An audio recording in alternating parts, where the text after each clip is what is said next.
Hi, welcome back to the Plant-Based Chow. I'm Holly Gramling, and today what we're going to do is do a asparagus risotto.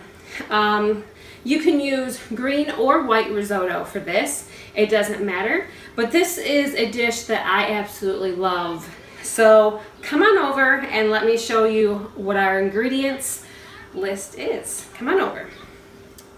So first, I have taken a lemon. This is kind of a small lemon, but I went with my zester. I took all of the zest off there. I have a backup one just in case I need it for extra juice or whatnot, because we will be juicing this lemon later, but it will be to taste. So we will see how many of, if we'll need one or two of those lemons. You might be different. Here, I have one large shallot, one large shallot cut up. I wanted to use all shallots, but I only had one. So I took one shallot and then one large shallot and then one medium-sized white onion. It will be the same. It won't make a big difference in the recipe at all. So I guess it's up to you of what kind of onion you want to use, the shallot or the white onion. Here I have garlic. This is about 4 cloves of garlic. I love garlic, so I use a lot, but you can use 2 to 4 cloves, whatever your taste is. Here I have about a 1/4 cup of parsley cut up. And then I have, this is about 15 Asparagus Spears. I shaved them and then cut them up into smaller bite-sized pieces. So let me just show you real quick. So with my peeler here, I just take the asparagus and just peel off that outer layer of the asparagus. Now, the first time I made this recipe, I didn't think that this would make such a big difference, so I didn't do it. And I noticed, like, especially on the ends and stuff like that, that sometimes the asparagus can be kind of like woody feeling almost. And so when you peel the asparagus, it really helps to get kind of that thicker layer off of there, so it's not as really like woody feeling in your mouth. And then I just, like I said, I cut them up into smaller bite-sized pieces and then threw them in my bowl over here. And now we have 16 spears instead of 15. But I love asparagus, so you can go a little bit of asparagus, you can go with a lot of asparagus, whatever your taste is. So I went with 15 of them, or 16 now. Here is actually a 1/4 cup of white cooking wine. I know it's in my 1/3 cup, but it's actually filled up only to 1/4. And then right here we have a heaping cup of risotto rice. Here in my blender thing here, we have 6 cups of veggie broth. For this, I want you to make sure that you use low sodium. If you don't use low sodium, you need to taste your risotto often, because the last time, or the very first time I made this, I didn't use a low sodium, and I used the full 6 cups, and it was so salty it was almost unbearable, like not even edible. So make sure you use a low sodium. You can always add a little bit more salt to your food later after it's all done. Otherwise, you don't want it to be too salty and then like you feel like you ruined your dish. These are my ingredients. I didn't get this out, but I will be later. I'm also going to add some fresh spinach to the recipe. I'll get that out a little bit later. Probably just a handful or so, just for fun, because I love asparagus, or I'm sorry, I love spinach, and I wanted to add more green to our dish, okay? So the first thing we're going to do is take our asparagus on over here to the stove. Now, I have over here already kind of going on the stove, and I see that it's not boiling yet. So I have a little pot of water. Come on over here, Jericho, and show them. It's just water on the stove. We're gonna bring this to a boil. And when it's boiled and boiling, we're gonna put our asparagus in there and we're gonna blanch it for like 2 minutes. Just enough to where it's just a really bright green, real pretty, and then we will take it out and put it under some cool water, and then we will just let it sit aside until we're ready for it toward the end of the recipe. So since my water's not boiling yet, we're going to let that do that, and we're gonna go on to our next step. Okay, so I have my pan over here, and I have it on about a medium heat to get it nice and warm. Now, since we don't use oil, I'm not using oil here. I'm just going to use water in my pan, probably about a tablespoon or 2 at a time. And you're going to take the the onions. So I'm just going to take the onions and place them in the pan. And we're going to saute these for, I don't know, probably about 2 minutes or so, just until they're a little soft and translucent. And of course, adding any more water as we go to keep it from sticking. So let me get a spatula out here. So if you want to come on over here, Jericho, and show them what this kind of looks like here in the pan. So we're just gonna, I have it again like on medium heat, just gonna kind of let that go. While that is doing that for the next 2 minutes, my water for my asparagus is boiling. So I'm just gonna go ahead and put my asparagus in. Whoops, I lost one. All right, and like I said, remember, this is only gonna be in here for about 2 minutes as well. So by the time our onions are done, our asparagus should be done as well. All right, so those are going to be in there. You can see already how green the asparagus is turning. Come on over here. See how green and pretty that is? And that's how you want your green vegetables when you go to steam them or cook them in any way. You just want to do it long enough to where they're a bright color and then get them off. You don't want to overcook them and get them too mushy and yucky. Okay?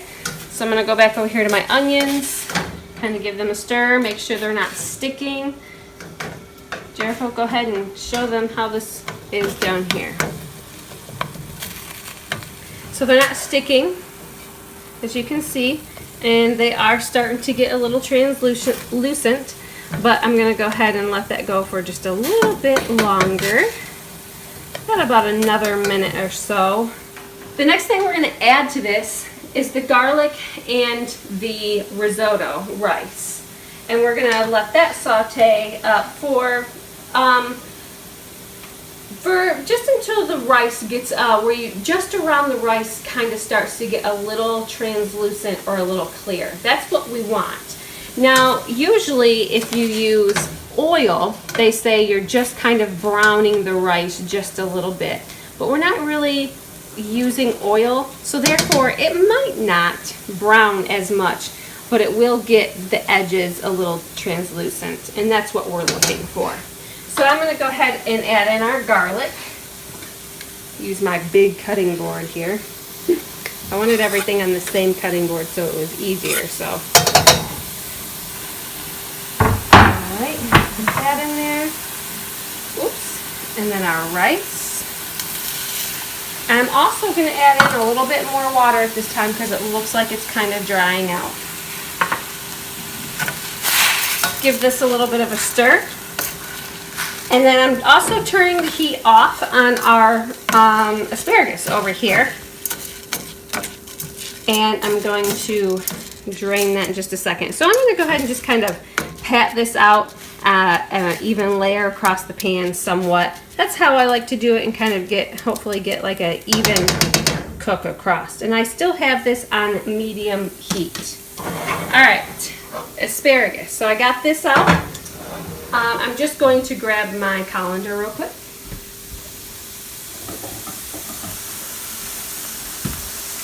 All right, so I got my colander, put it in the sink.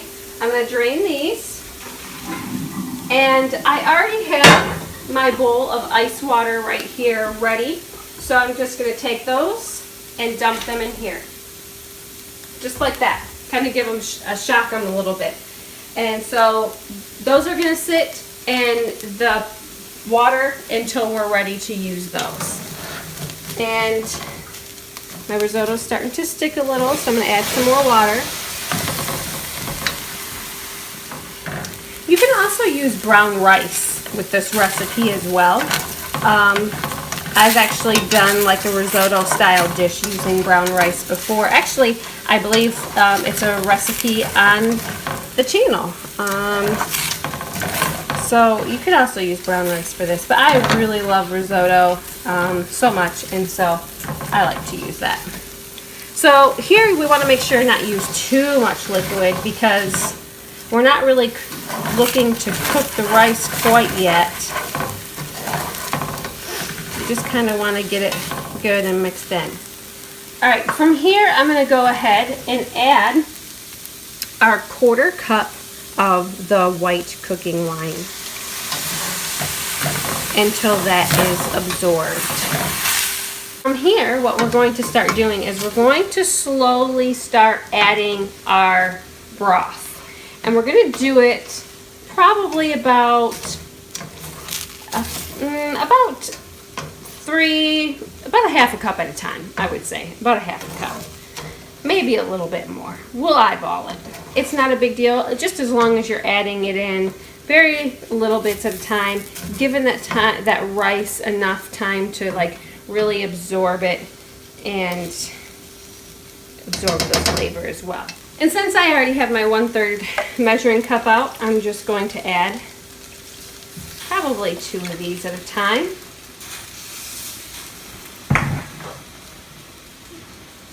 And give that a stir. Now, risotto is one of those things that you cannot walk away from the stove from. It's kind of a stubborn kind of meal. You just don't want to overdo it, because if you overdo it, then it just kind of becomes like this big kind of mushy, not very good dish. Also, since you're adding such little liquid at a time, it tends to absorb pretty quickly. So therefore, you might end up burning it or not being able to add the liquid in when you're supposed to. So what we're going to do, I'll give you, I'll keep the camera going until we add in the next part of the liquid. But then it's pretty much just sitting here for the next 15 minutes or so, adding the liquid in little by little. So come on over here, Jericho. Show them how this is absorbing. So it's absorbing pretty well. And the way I kind of tell when it's time to add more liquid is I pull the risotto down, and I can see how much liquid is still in there.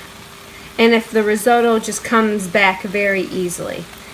That's okay how it is now, but I'm going to wait just a couple more seconds to allow that to absorb just a little bit more. And I'm also going to turn my heat down to maybe like more of a medium low, just slightly below medium. And again, I like to try to keep an even layer across my pan here. And then again, I fold across. See how there's not as much liquid this time? So that's my cue to go ahead and add some more liquid. And again, I'm going to add 2 of these at a time and let that absorb. So that's what we will do, and I will come back after we have all the liquid incorporated into the rice and how it gets it all soaked up, and we will continue the recipe.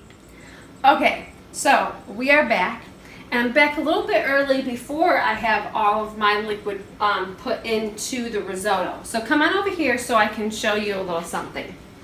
So I noticed that my risotto, come down here, Jericho, so they can see.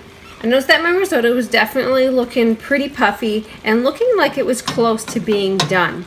And so I wanted to taste it so that I knew for sure that I wasn't going to overcook it. So that is something that you need to do also. Maybe you end up using all the liquid. Maybe you do not. And I'm thinking that I'm not going to end up using all the liquid because by the time this is absorbed, this is going to be plenty soft. So I'm not going to add any more liquid. There's about 2 more cups left in there. So I've probably only used about 4 cups of the liquid. From here, I'm going to go ahead and grab my lemon zest off my board here and put that in.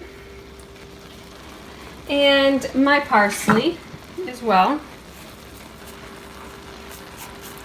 And kind of give that a stir.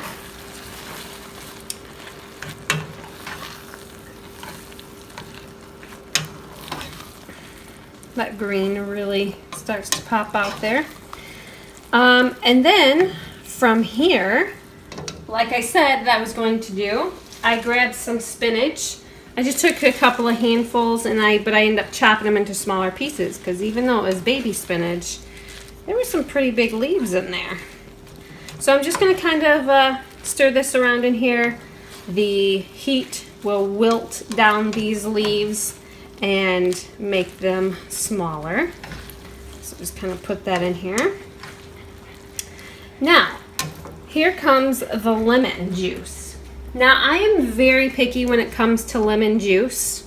I do not like it overpowering my dishes. When my husband makes guacamole or he makes hummus or something like that, he loves to put a lot of lemon in there, and I'm always like, oh, that's just too much. So definitely put little by little in and give it a taste and find your happy place. For me, I'm probably gonna only squeeze this to about 1/4 of this lemon here. The wind is blowing my burner. I'm actually gonna go ahead and turn that off now. So there's probably still about 1/4 left of lemon juice in that, but I'm not going to squeeze it in quite yet. So I'm gonna give that a stir. It's looking good, guys, looking good. Oh no, making a mess. I always have to make a mess at least once in my videos. All right, so I'm just gonna grab my fork real quick and kind of blow on this, give it a taste, and see if I need to add more lemon. I would say that was enough. And anybody else who likes like a lot more lemon flavor with theirs, you just serve lemon on the sides of the plates and they can squeeze it over themselves. So now that that's done, I'm gonna go ahead and take my asparagus and add that in with a little pepper. Spots here. And when I just tasted it, I noticed that it needed just a little bit of salt. But again, I'm not going to add too much because everybody can't have a lot of salt, and so it's just much easier if you let people add it themselves on their plate. So that is our asparagus spinach risotto, and it's perfectly done, I think. And it's one of those dishes that you do kind of want to serve right away because, again, if you leave it sit, it kind of loses its texture. And anyway, so I'm going to go ahead and plate some of this up. We are going to have a beautiful mixed green salad to go along with this. Okay, Jericho is going to taste test our risotto for us. My mouth is watering immensely. Tell us how it tastes. And Jericho tends not to be a huge fan of spinach, so I'm really surprised that he just took that bite with the spinach on there. This is actually really good. This is probably, you've made this before, but this is probably the best one you've made so far or something. Oh, wow. That's amazing. All right. So here's our plate. I just plated it up with a little salad. I just had a bin here of mixed greens. So I try to buy these once a week at the store, and we go through one. And I just topped it with some sunflower seeds and some hemp seeds and a couple of tomatoes there. But of course you can add anything you want to that salad. So it's beautiful, it's delicious, and it is Jericho Kid approved. All right. So guys, thanks for joining us today at the Plant-Based Chow, or on the Plant-Based Chow. And we will see you next time, hopefully sooner than later.